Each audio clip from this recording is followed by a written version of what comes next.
Okay, Michelle, I think now would be a good time to start. Okay, good morning, everyone. Thank you so much for joining us. My name is Michelle Hislin. I'm the Executive Director at ActionAid Australia, and I'm thrilled to welcome you all to the first of our speaker series focused on women leading climate action.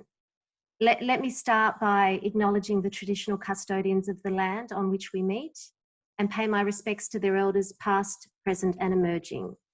I'd also like to acknowledge any Aboriginal and Torres Strait Islander people who may have joined us for this event. So we have close to 420 people on this call this morning, which is an extraordinary turnout. I understand there's people around the country and we even have a few international guests. So to make this session work, we definitely need all of you to keep your microphones muted, except for the speakers.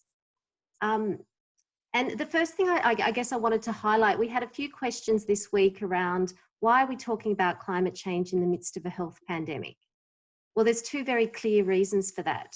The first is we know we're all going stir crazy at home in isolation. So it's actually the perfect time to be talking about the issues that matter. And definitely by the turnout for today, we can see that climate change is an important issue to all of you. And in fact, our latest polling shows that 84% of Australians do want the government to take some action on climate change, particularly following the horrific bushfires over the summer. In fact, it's hard to believe that it was just weeks ago that the state of New South Wales was declared free of bushfires after 240 days. And the second and most important reason that we're hosting this event is that just because the world's attention has shifted to COVID-19, it doesn't mean the climate crisis has gone away. In fact, in many of the countries ActionAid works in, they now face a triple burden of intersecting climate, health and economic crises, the outcome of which could be catastrophic. Over the last few months, we've been inspired by the number of women from diverse industries and backgrounds in Australia and overseas who've been stepping up, collectively mobilising and driving just and sustainable solutions. I have three of them with us today. This series is designed to lift the voices of diverse women in Australia and overseas who are leading solutions to the climate crisis. And it's being jointly hosted by ActionAid Australia and Women's Agenda. For those of you who are new to ActionAid, we're a global organisation that supports women on the front lines of crisis. So whether it be the climate crisis or COVID-19, in 45 countries around the world, we're supporting women in some of the most vulnerable communities to prepare for and respond to emergencies. In 2017, we established the Arise Fund, which was designed to scale up this work globally. And already we've reached over 170,000 women in 15 countries around the world. Here in Australia, ActionAid also campaigns for an economy that protects people and planet. And we hope to connect you into that work as a result of today. For those of you who don't know Women's Agenda, it's a vital news source for women around the country, and it aims to help more women get heard on the issues that matter. So without further ado, please let me welcome the Editorial Director of Women's Agenda, Angela Priestley, who's going to moderate this morning's session. Thanks, everyone.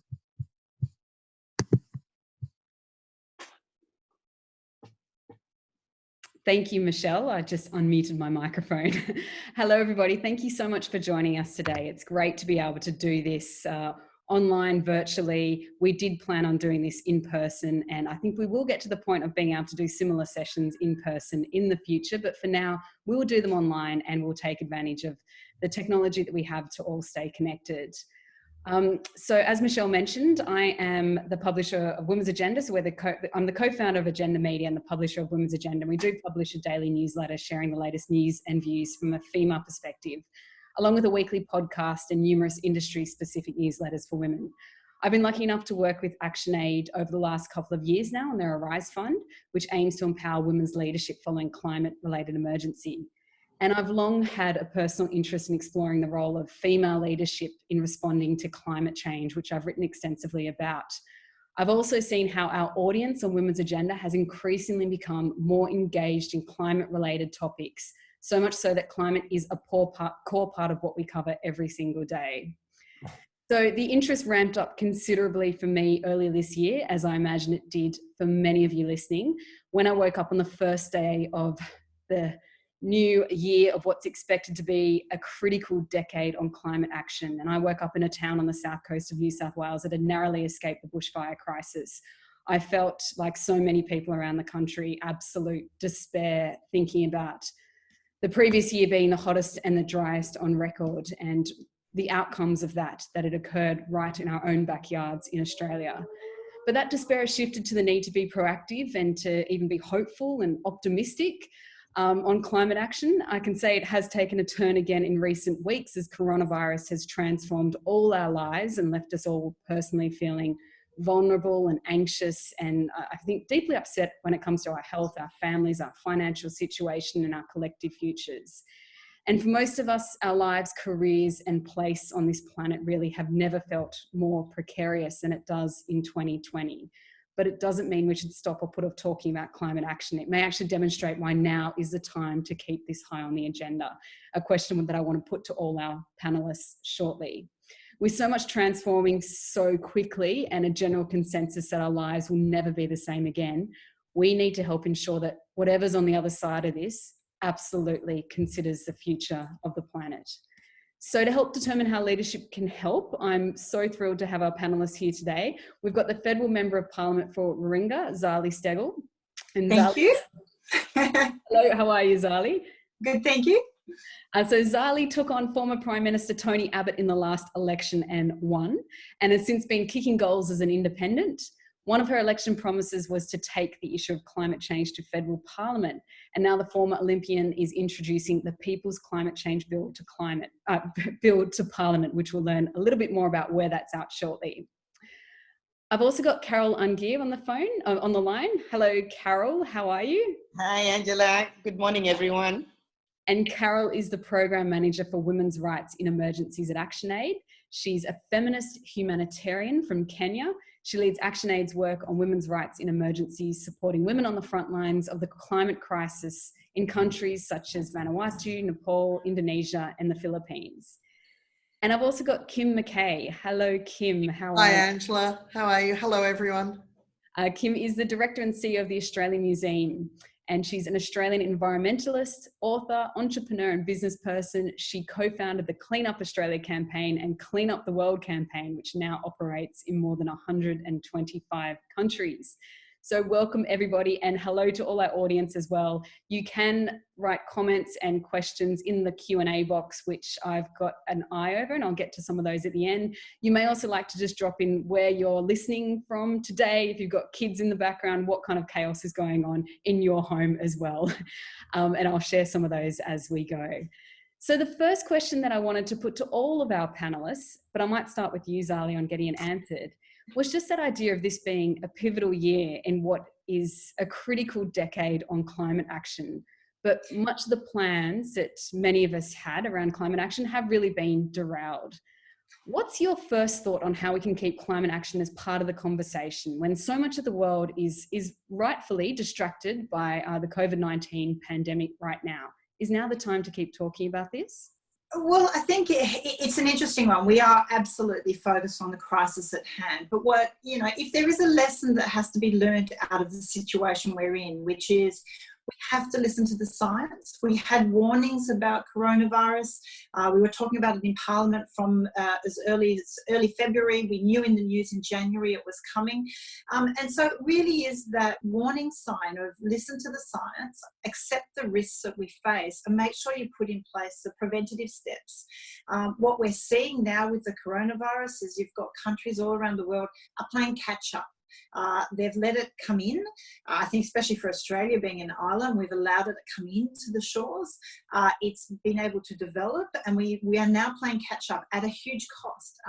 And there's no blueprint on how to react, but of course we have to act and we have to put in place measures. Now, We know that we're not flattening the curve when it comes to our carbon emissions. We've had about 10, 15 years warning at least.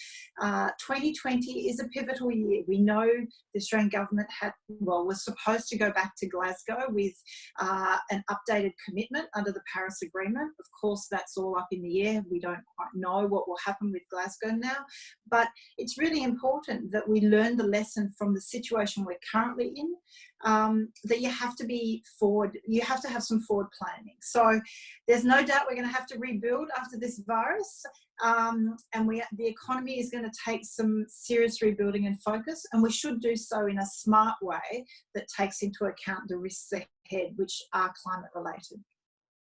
I'll go over to you, Kim. What do you think? Well, I think that there's a bit of refocusing right now back on what's important in life. I've just noticed the people who are walking in my street maybe ditching some of the technology when they're walking and listening to the natural environment. So the more we hunker down at home to cope with the impacts of the COVID-19 virus, the more I think our attention could turn to the natural environment and why it's important to look after it. We know that these pandemics, these epidemics, things like SARS or the Hendra virus that particularly hit the Australian horse racing industry and veterinarians died from it. We know that these sorts of diseases stem from a lack of care for the natural environment. So the more we as Australians or people all over the world can appreciate that we're part of the ecosystem of the environment and that what we do to it does impact us. And that puts, through the COVID-19 virus, that's shining a bright light on that for the future. And the more we're into the process of that, the more I think is an opportunity to talk about that, to talk about our natural world and looking after it. I mean, I saw a media report the other day that for the first time criticised Kim Kardashian. Now, I don't want to criticise Kim Kardashian. I know that she has a place in society, but maybe the frivolous things, the unimportant things that we've focused on for a very long time need to dissipate, and we need to put in sharp focus what's important. And for me, that's, we all have a right to breathe clean air, drink clean water, and live in a safe and secure environment for our children and for the future. And that may seem trite in these circumstances, but that's what it's all about when it comes down to it. As we're all at home with our families or our housemates, it's those relationships that are put in stark focus that are important, and our natural environment that is. So as we go through the next few months, I think there is an opportunity to talk about maybe initially the focus, the importance of our natural environment on our world and looking after our world. And therefore, we naturally have to talk about the impact of climate change. Thank you, Kim. And hello to Lynn writing in from the Hunter Valley. Just a reminder that you can share some questions or some comments, even regarding what Zali and Kim's already said. Let us know what you're doing, what you're noticing that's different, because I'd love to just read out a couple of those comments as they come out as well. So Carol, over to you now. What do you think? Good morning again. As a feminist humanitarian, I look at the world around me with a different lens. I always look at the world and question, where are women at? Climate change is one of the big issues that in the recent past I have seen women from Nepal, from Africa, from Vanuatu, from Fiji, from Tonga struggling very hard to work on to be resilient with the indigenous knowledge, with what they have learned over the years. I choose to call this period a period of triple crisis, and my heart goes out to the families who have lost their loved ones during the pandemic. I know it's a very painful time, but at the same time, the world will still need to hold together. And dealing with climate crisis is one of the ways in which to hold the world together and give the world new hope. I just, coming from Africa, looking at what has been happening in the recent years, I grew up in Kenya. I went to school in Kenya. And watching how the seasons have changed, there are prolonged drought periods. We now talk of famine. We see people even queuing for food before this coronavirus. That wasn't there during my time when I was growing up. But the last 10 years, that has become a very common feature. Reading in the local newspapers how, animals are dying because of lack of pasture and all that. In Pacific, in our own backyard in the Pacific, I have watched women come up with very interesting initiatives to stay resilient from the impact of climate change, particularly from the impact of tropical palm since 2015. Women have done amazing work trying to engage policy actors and everybody else in terms of their own understanding of climate change. This work has to be sustained. It's unfortunate the pandemic has put everything to a hold, but to survive, to recover from the pandemic, they will need to deal with issues like economic crisis, which partially is contributed by the climate change dynamic. They would have to revive their economies, their livelihoods, which is mainly agriculture. Like in Africa, for example, 80% of the populations depend on agriculture to survive. And without that food stock, without the crop, that's a big issue. In the Pacific, for example, again, coming to the Pacific, we have seen the frequency of cyclones, multiple cyclones every other year. We have also seen flash floods, El Nino. Just yesterday, we were talking about COVID-19, but we get another alert from the meteorological department in Vanuatu telling us in the next few days there could be flash floods, and everybody needs to prepare for that. So COVID-19 does not stop climate change. It is a major issue. It's a global pandemic. We all stand together and work towards it. But this is a period of, we call it the triple crisis period, where we have to deal with the health pandemic. We have to deal with the economic crisis that both the health pandemic and the climate change disasters contribute to. And we have to still sustain the momentum on climate change to survive. Absolutely. Thank you, everybody. Thank you so much. That was such a great way to start. I'm just looking at some of the comments that I think everyone can see now, that we've got someone listening. Hi, Marion from the Philippines, Emma in Wollongong, Courtney in Sydney. I think that's Cynthia and Karen, and noting that she's at home with 2 foster teens, which would be interesting. So thank you, everybody. Feel free to keep sharing your comments and other things that that are coming up as we're having this conversation as well. Also your questions, which we can try to get to at the end. So Zali, I want to go back to you now, because it'd be great to just get an update on where the climate change bill is at now. I mean, what's the timeline now? I mean, obviously things have shifted in the last few weeks. Yeah, look, I mean, we got to 16th of March. It was scheduled to be presented in Parliament on the 23rd. I got to the week before on the 16th and felt that it simply wasn't going to be the right time to present it. We had other priorities at the time. So it is selected. It is there on the papers. When Parliament resumes its normal sitting, it will be there and I can have it listed for presentation. For me, it's about making sure that the time is right, of course, but also during this period, I am going to be continuing my discussions about why this is actually an important step in preparing Australia for the future. And what's been really interesting is actually look at what the government has done here in Australia in preparing and addressing the crisis of the coronavirus. It's put in place a commission to assist the government in how to meet the challenges across sectors like supply, like re-employment and all those issues. Now, one of the things the climate change bill proposes is a climate change commission, which is expert-based and independent, to advise the government across all sectors, whether it be industry, agriculture, transport, energy, on how we can decarbonise and what those sectors can do towards achieving a long-term goal of a net zero by at least 2050.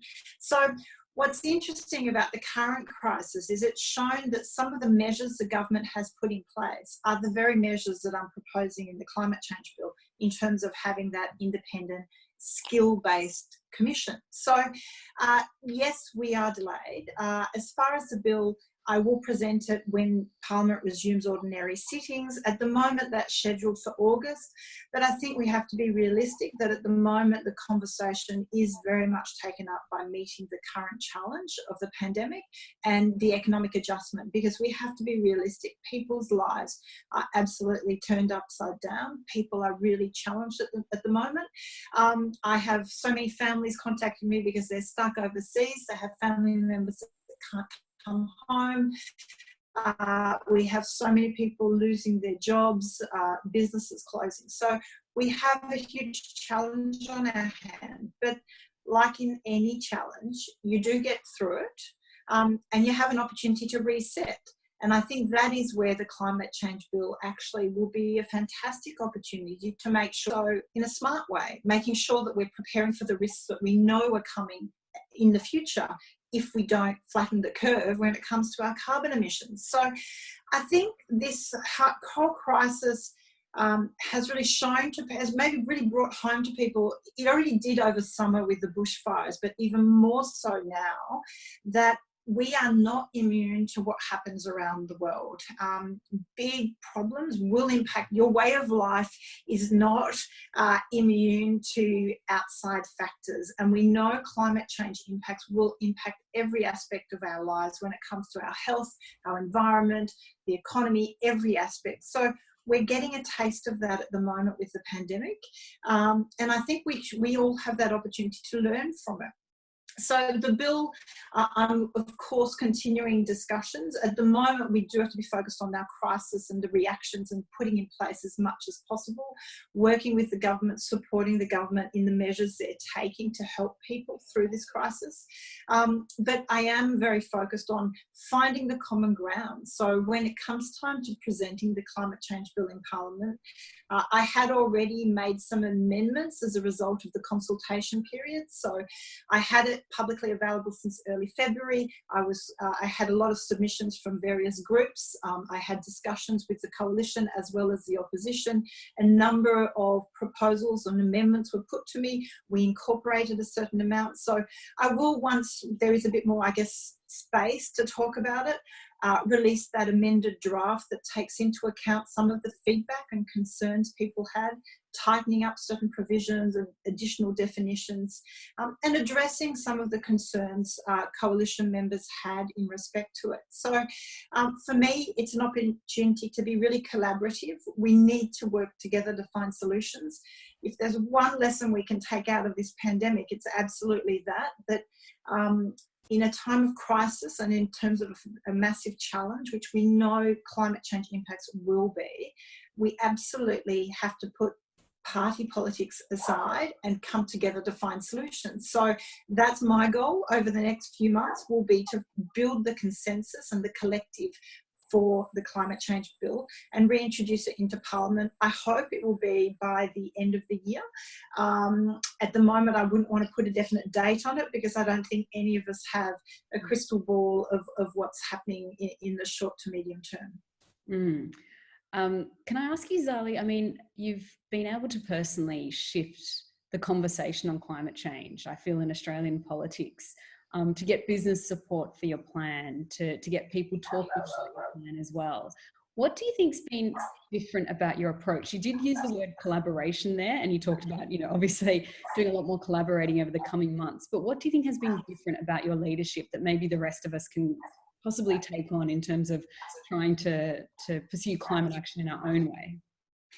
Look, I think it's just really important to listen. I think there's a huge proportion of the population that is very concerned about this problem. We know about over 80%, the primary concern is, well, prior to the pandemic, was climate change, especially during the bushfires. The bushfires showed us the first climate refugees, essentially, people having to evacuate from beaches. That was such an attack on the Australian way of life that I think it was really shocking for a lot of people. So for me, it's about, there's no point in being divisive about this, because divided will never accomplish anything.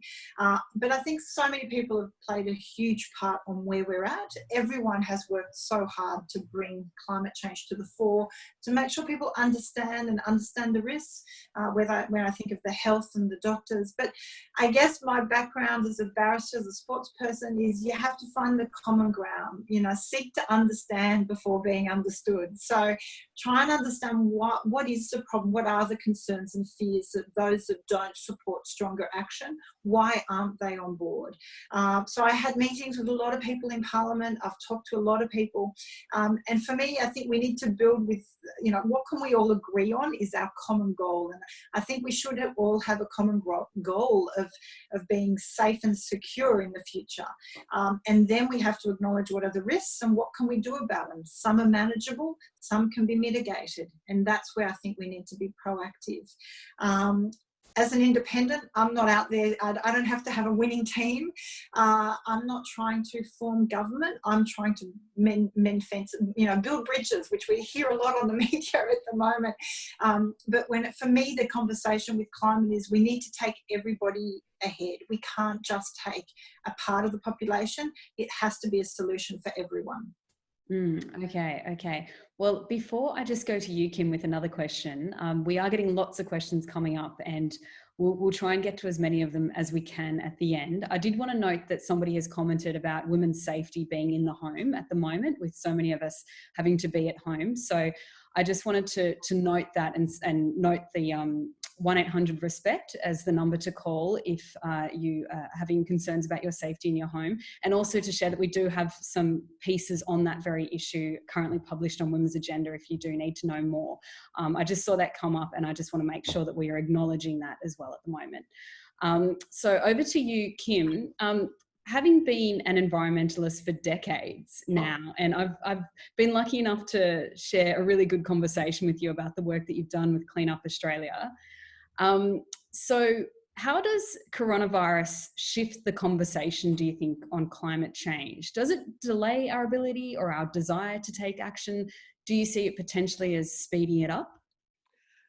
Look, I think timing is everything around this. At the moment, we've got a major crisis before us, a health crisis, the pandemic. And I think it's very important that, as Zali used the word, that we collaboratively work on that. That is the immediate problem in front of us. But climate change is not going away. It's not going anywhere, in fact.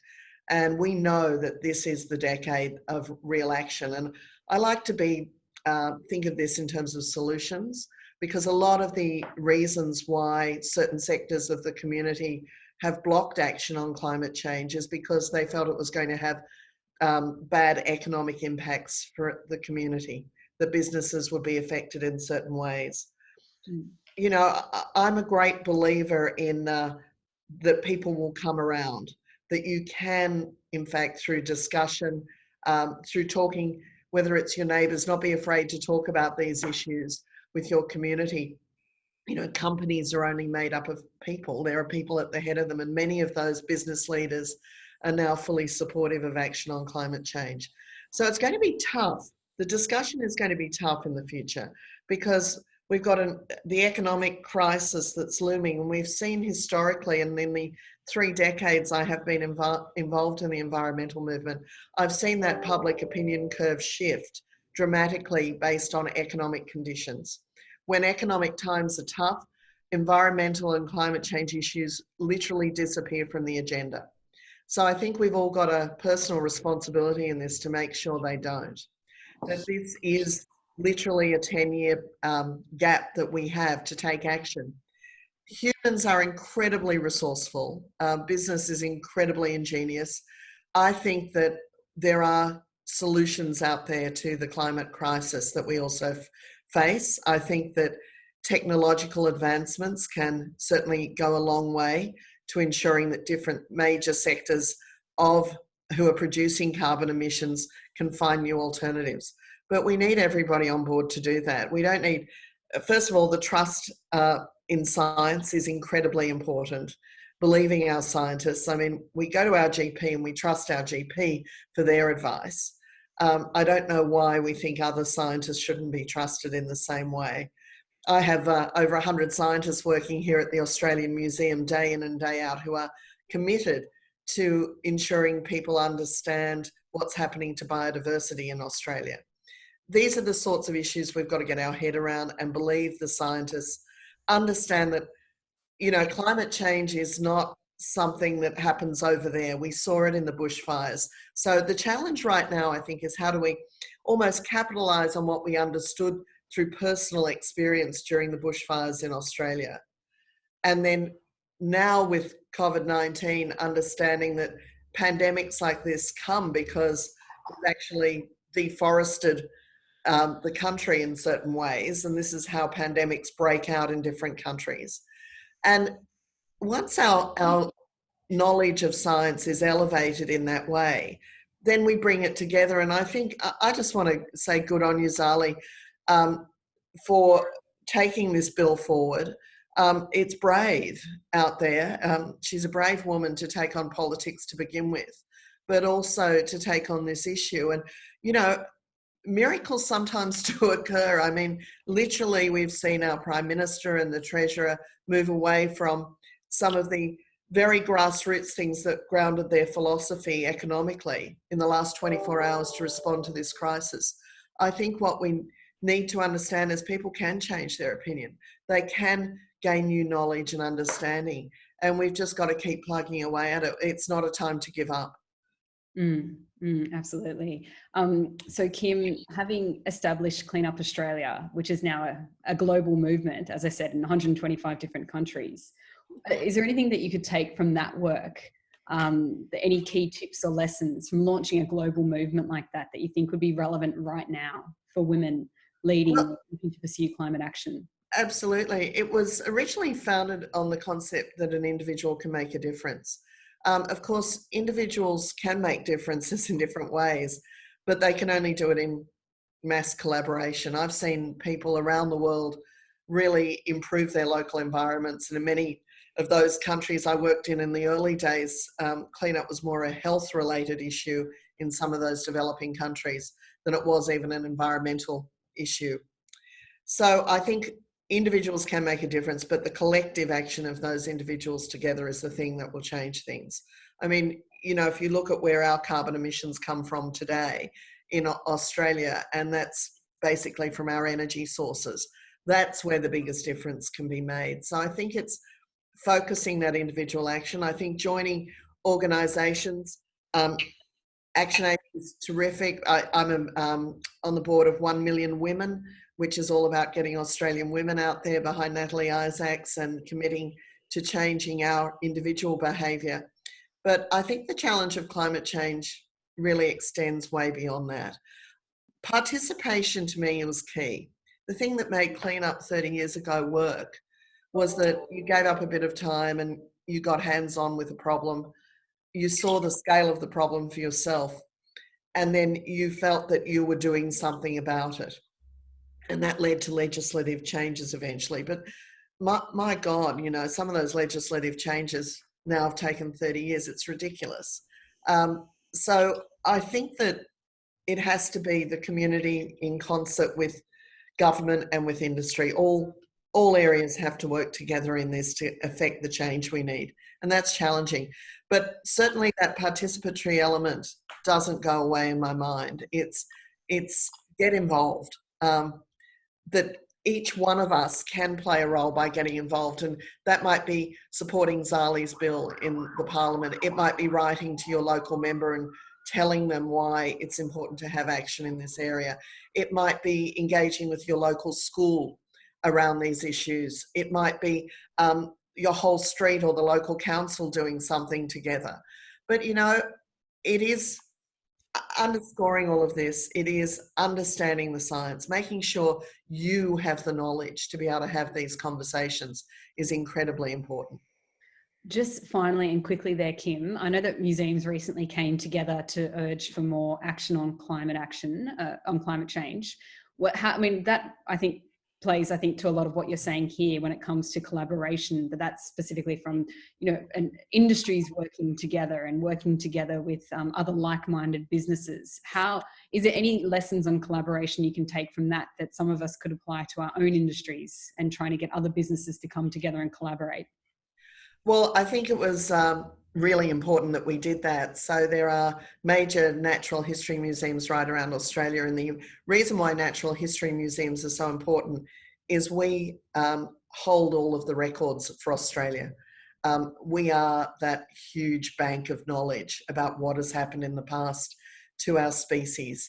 And here at the Australian Museum, we've got a collection of over 21 million objects and specimens.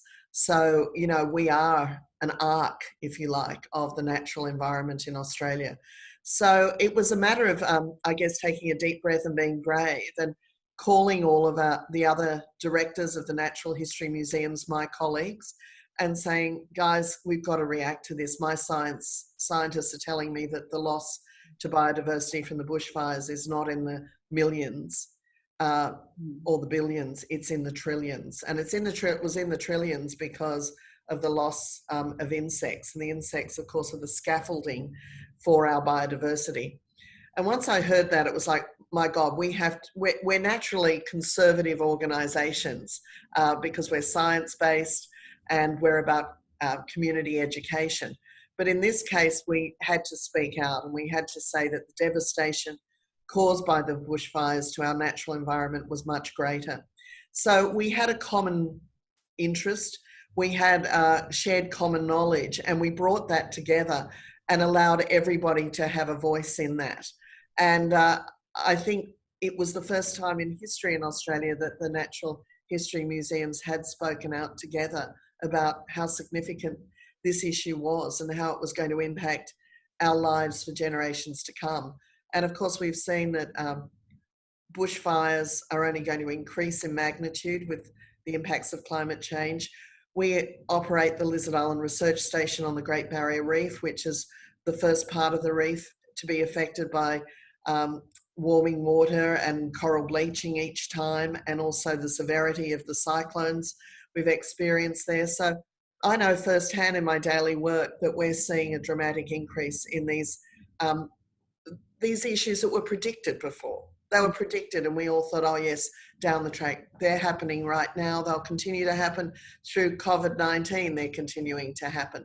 So I do think collaboration is the key. I do think generating understanding between us, but feeling that you've got a voice in this is incredibly important. And I think for all industry groups, for all organisations, when you can join together, that voice is strengthened. So it gave me great heart that, we can use that influence judiciously, and that we, can say to people in our daily working lives, look, I'm not a radical at all.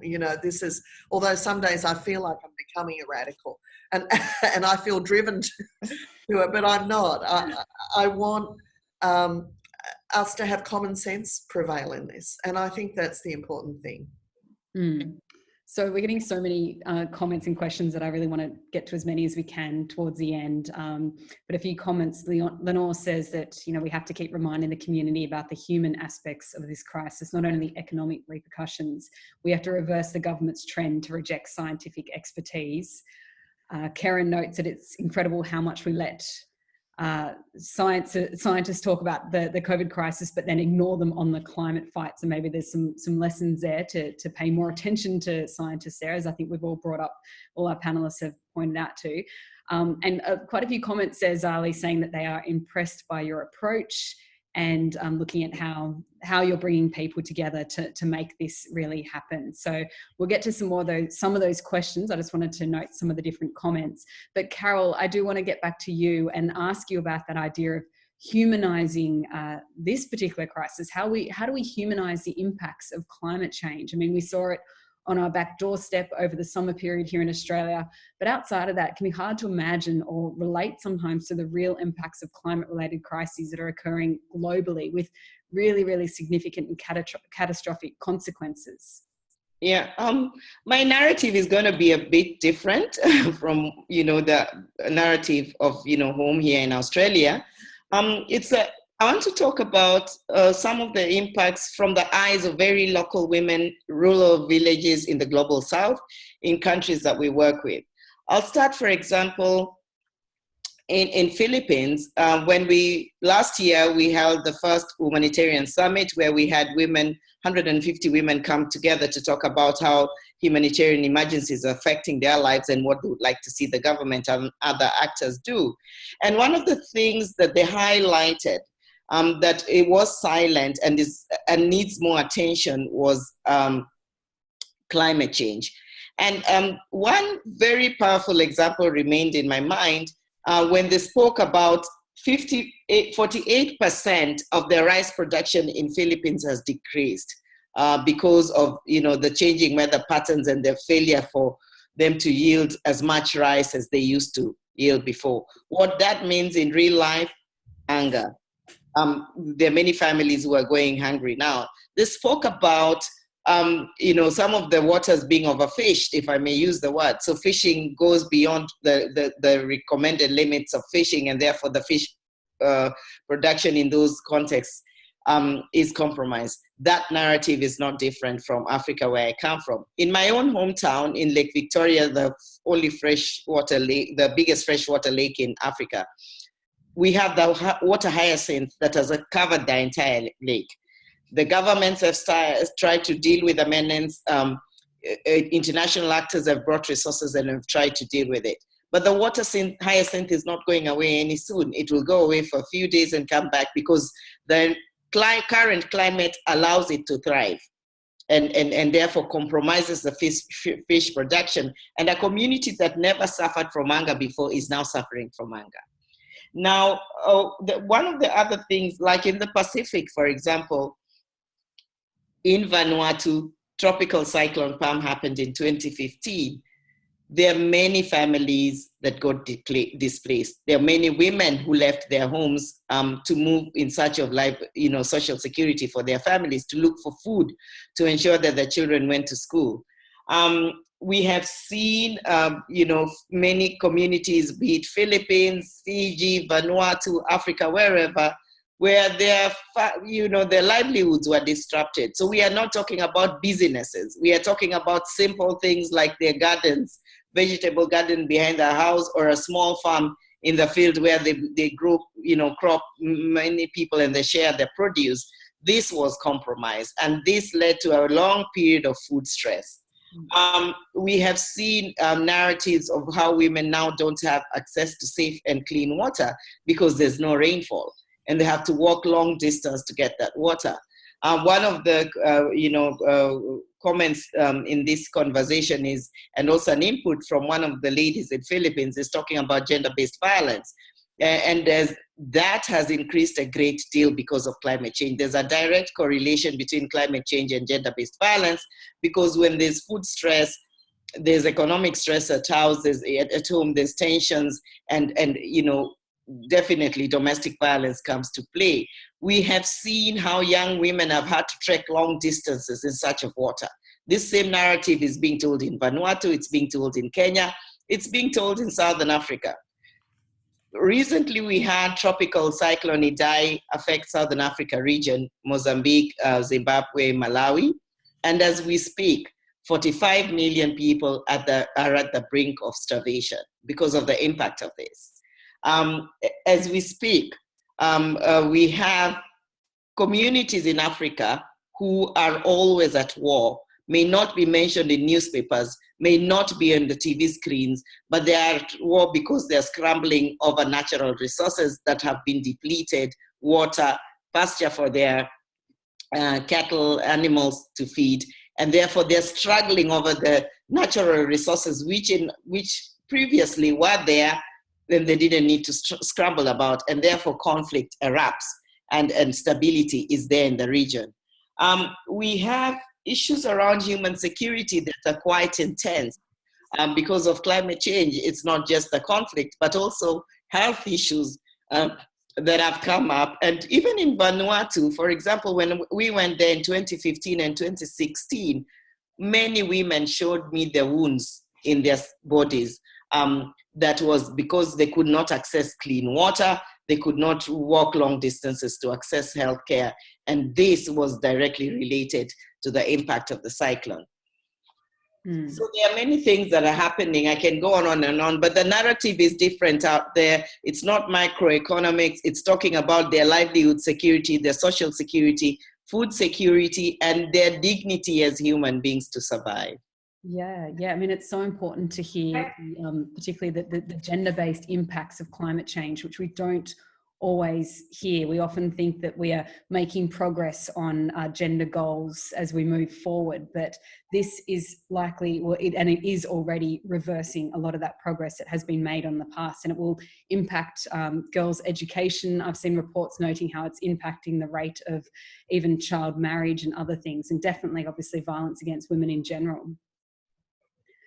Can I ask about some of the work, particularly the women in Vanuatu, Carol, those affected by climate change? And I've been lucky enough to share those conversations with ActionAid as well about, and meeting different women from Vanuatu who talk about how they're actually mobilising, which is really interesting. Perhaps you could tell us some of those stories about the work that they're doing to mobilise as they're being affected by climate change.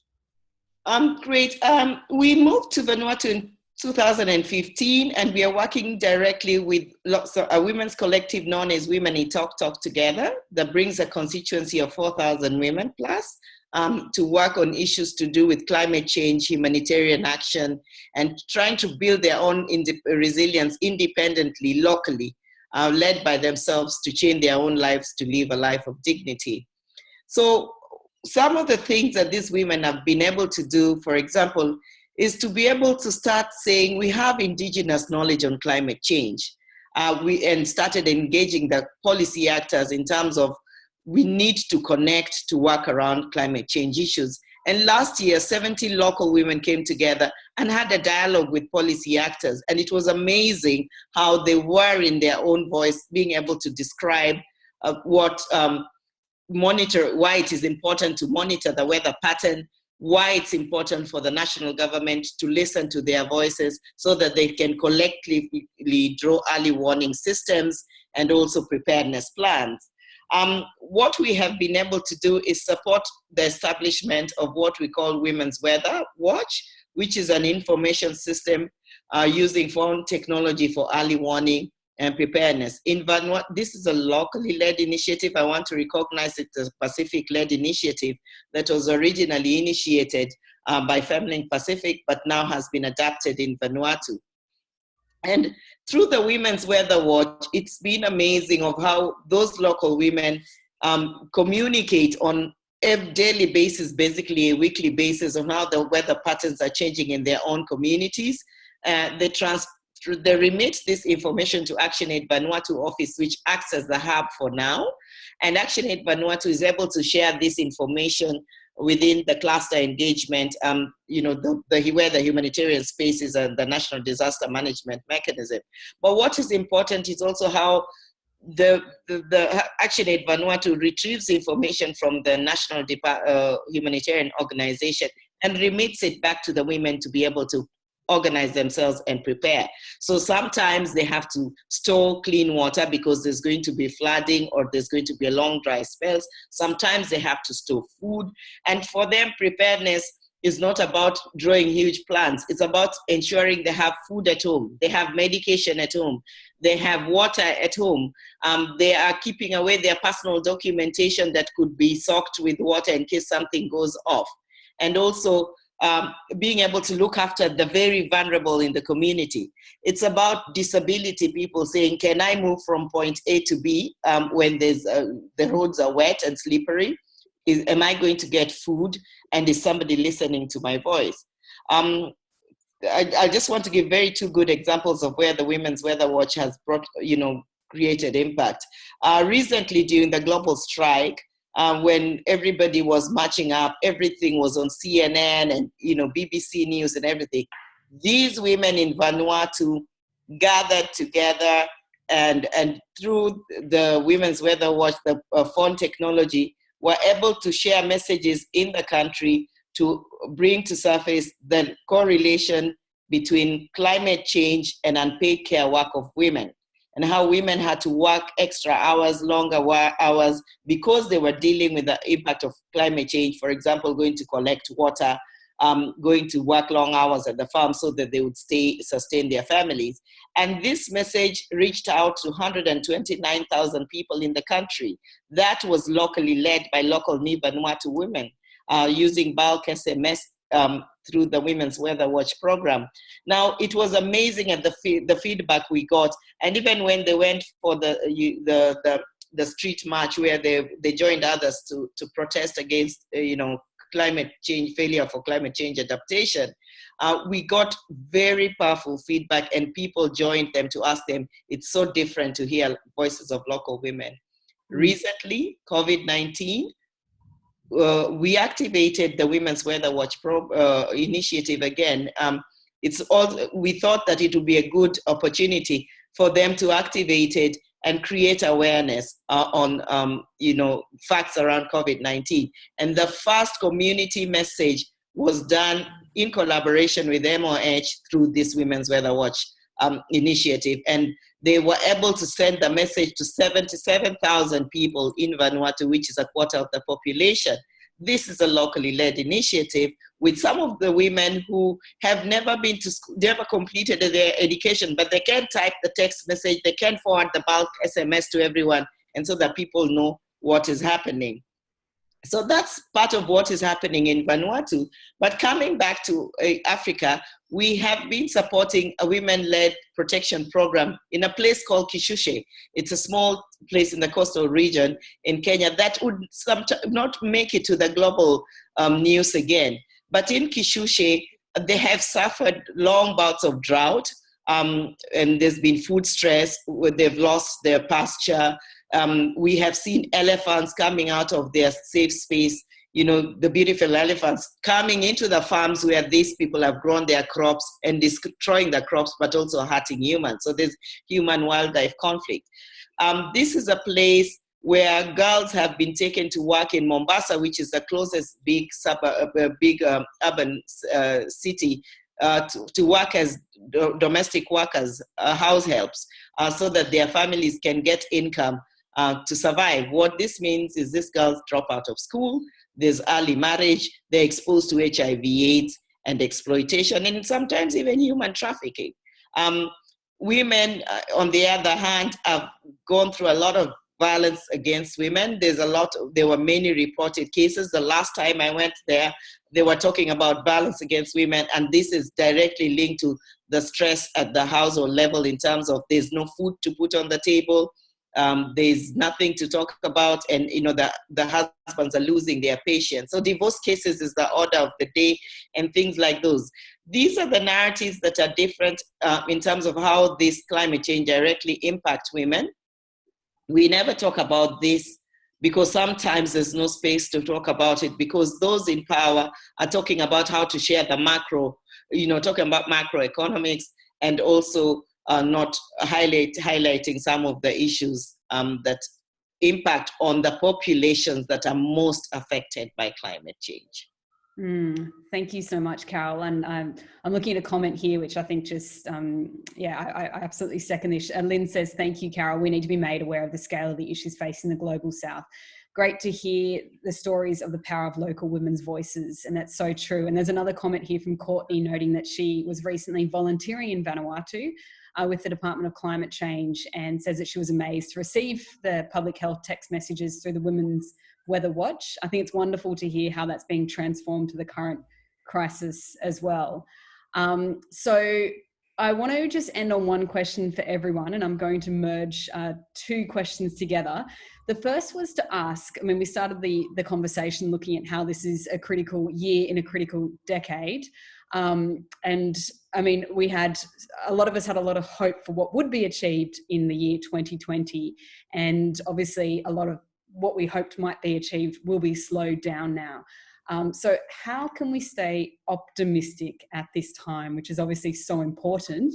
So that's the first part. How can we stay optimistic? And also, with so many of us staying home, and some of us maybe with a little bit more on our hands, some of us with less time on our hands, what would you suggest that women could do if they really want to get involved in climate action during this particular time? Zali, I'll start with you.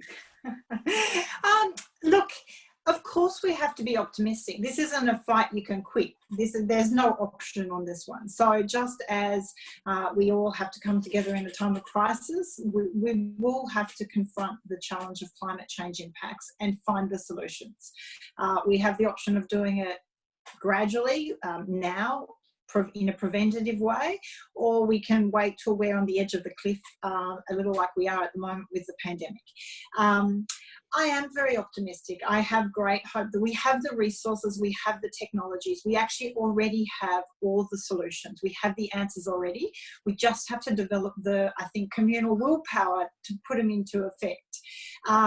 If there's a lesson we're learning at the moment with the pandemic is the power of the individual. We are, no matter what the government puts into place, it will only be effective if each and every one of us comply. We are all being asked to stay home, follow the hygiene protocols, stay away from other people, because we individually have the power to make a difference on this crisis. It is no different with climate change. We all individually have the power to make a difference. So I think we are getting a great lesson and learning to adapt and understand that they are our realities moving forward. I am really optimistic that we are having a reset. It is incredibly traumatic in terms of the impact on people's lives. But as Kim said, we're all slowing down for a minute. We're all taking the time to appreciate what actually is the most important: our health, our family, our friends, our communities, making sure we're actually all okay. So that is a great, that is so important to be reminded of that's actually what matters at the end of the day.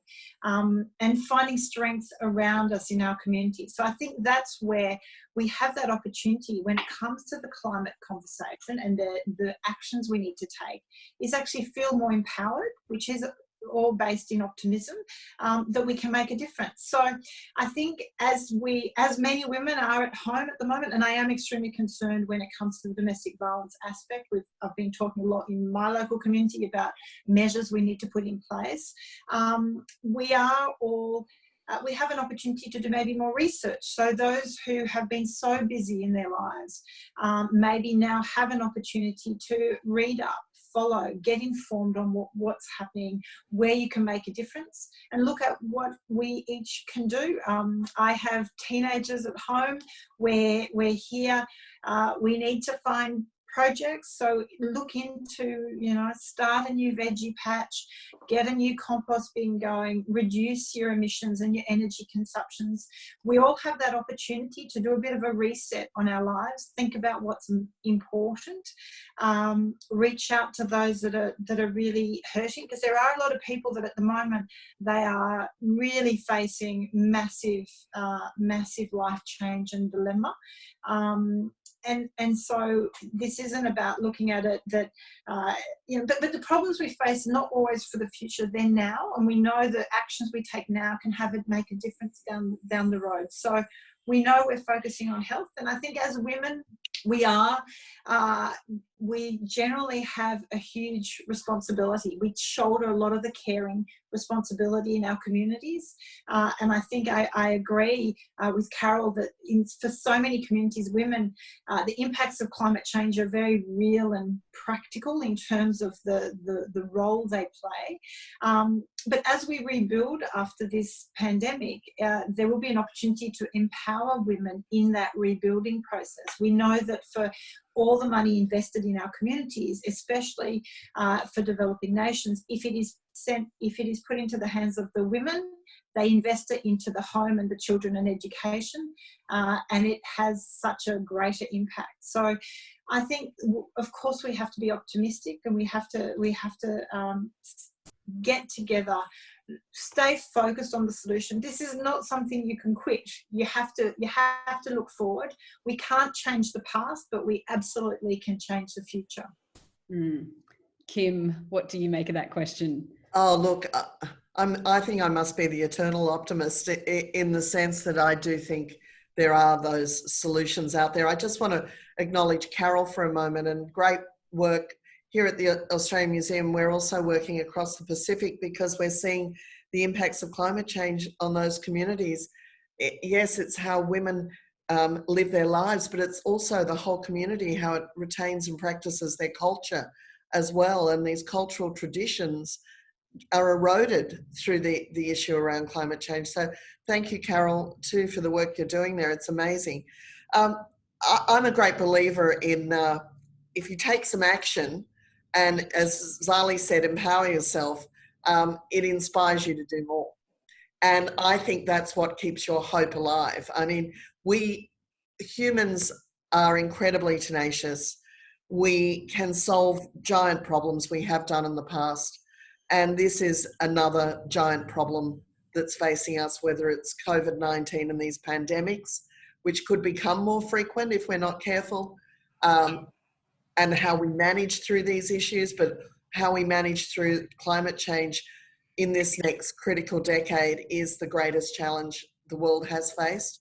I think COVID-19 is just giving us a glimpse into our connected global community, that because we are so connected and the environment has no boundaries, it doesn't need to get on a plane to impact us. It's happening day in, day out all around us. And I think that we need to take that action. While we're at home now, it's a great opportunity to empower yourself, gain the knowledge that you need, and also join organisations where you might be able to add something.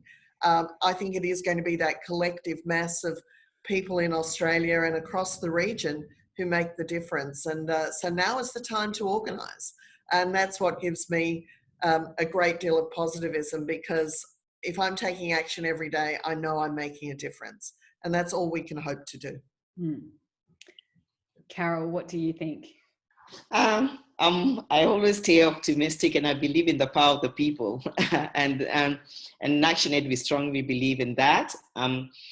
I just want to say, coming from Africa, when Ebola hit us hard a few years back, it really hit us hard. And we learned one thing, that we could do it collectively, we can make a difference. I believe that this current crisis needs collective action. We need to go beyond the divides that separate us as people. And one of my key messages to Australians is that here, at least we have social services that are going to support us. We have Medicare, we have Centrelink, and some of the amenities that are going to keep people alive and survive during this hard moment. But in places like Africa, in countries where I come from, there's no Medicare, there's no Centrelink. Already women in Philippines, in Vanuatu, in Kenya, who I talk to, ask me, how are we going to survive this? But also as a feminist, and also when women realizing how women function, they are in the front line. They are carers. Naturally, they will play multiple roles. They are one of the key populations to look up to in terms of revival from COVID-19, because they will deal with the loss, but at the same time, they're able to make sure there's a vegetable garden growing at the back of their homes. We need to support women's organizations, locally led women's organizations, to be able to revive from the impact. I know this is at everybody's doorstep, but at the same time, in order to hold the world together and to coexist, we need to look at supporting communities from the global south that have been massively affected. Their public services are not functioning, but the communities can develop their own self-led quarantine and isolation centers where they look after themselves until they come out of their dynamic. They're able to feed each other very well. Yesterday, Helen Sirleaf Johnson, the former Liberian woman president, reminded us, don't forget the lessons that we learned through Ebola, and let's apply them wherever we are. I think it's a great moment to recall what women do when they're in the front line. Yes, they are carers. They are going to be also the people who have to wail in the community in Africa when somebody dies. because that is a public role that you're expected to do.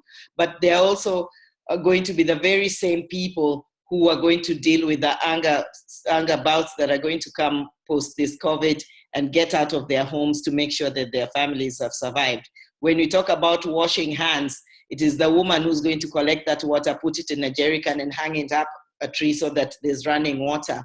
It is assumed that when we give these messages of staying safe, that water is available everywhere. In some of the contexts, there's no water. So if you're talking about water and you're talking about sanitizers, there's nowhere to get sanitizers. But these local women already are working on how you can mix aloe vera, alcohol, and some other things to come up with local sanitizers. That is the indigenous knowledge of women that we must value, that we need to support, recognize. I'm optimistic because the women, tapping into the women's leadership and potential is the new world order. It is women who lead the world, and we can make a difference. And I believe you also will join me in supporting this cause. Thank you so much, Carol. Thank you so much, everybody. So we've had a lot of different comments and questions come through, and some of them I feel we have answered, and some would be entirely other sessions. So what I want to do is make sure that with ActionAid, we are collecting all these responses and all these questions, because we do want to keep running these sessions. And we had a mission long before we ended up putting this on a webinar of doing these as in-person sessions every month, and launching even a podcast series of women climate leaders to try and make sure that we're talking to different leaders every week even, and bringing up different aspects of this conversation, which we're really keen to do.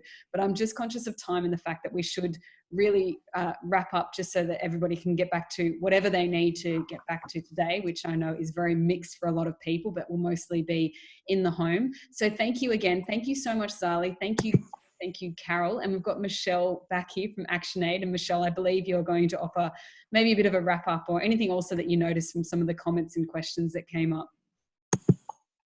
Well, I think there were some amazing comments, but let me start by just thanking our three inspiring speakers today, Zali, Kim, Carol. It's been wonderful to hear your insights, and also a big thank you to Angela Priestley from Women's Agenda for moderating the conversation. Definitely we've heard on the line that people want to take action, that we want to create more space for these kind of conversations, and also look at how we can collaborate more, all of us working on climate change from different levels. Definitely, as I said, this is just the start of the conversation. Over the next few months, we're hoping to bring you more conversations with women on the front lines of crisis. And hopefully through these, we can start to tease out some of the issues that have come up via the chat. So we hope you'll continue to join with us as we join a movement of women and men leading climate action globally. In the meantime, if you do want to take action, I just wanted to share a number of areas where you can find out more information, and I think these will be put in the chat. You can find out more about the Climate Act at climateactnow.com.au and register your support for the bill. Please also reach out to your local MP. It's really important that we keep the pressure on for this. You can also find out more about ActionAid's work with women on the front lines of crisis at actionaid.org.au. As I've mentioned, we've set up the Arise Fund, which supports women on the front lines of crisis in responding to and preparing for emergencies. This includes rapid support in times of crisis. Please also sign up to Women's Agenda to stay abreast of women's voices on climate change. And also the Australian Museum has a great section on their website focused on climate change. I also saw online the Clean Energy Council is starting a campaign to call for an economic stimulus that is focused on supporting renewable energy projects. So let's also get behind this. And we'll keep you updated over the email on future events and campaigns so that you can join us in taking action on climate justice. Thanks everybody for joining us, and we hope you have a good Tuesday morning. Thank you. Thank you, everybody. Thank you. Thank you, everyone.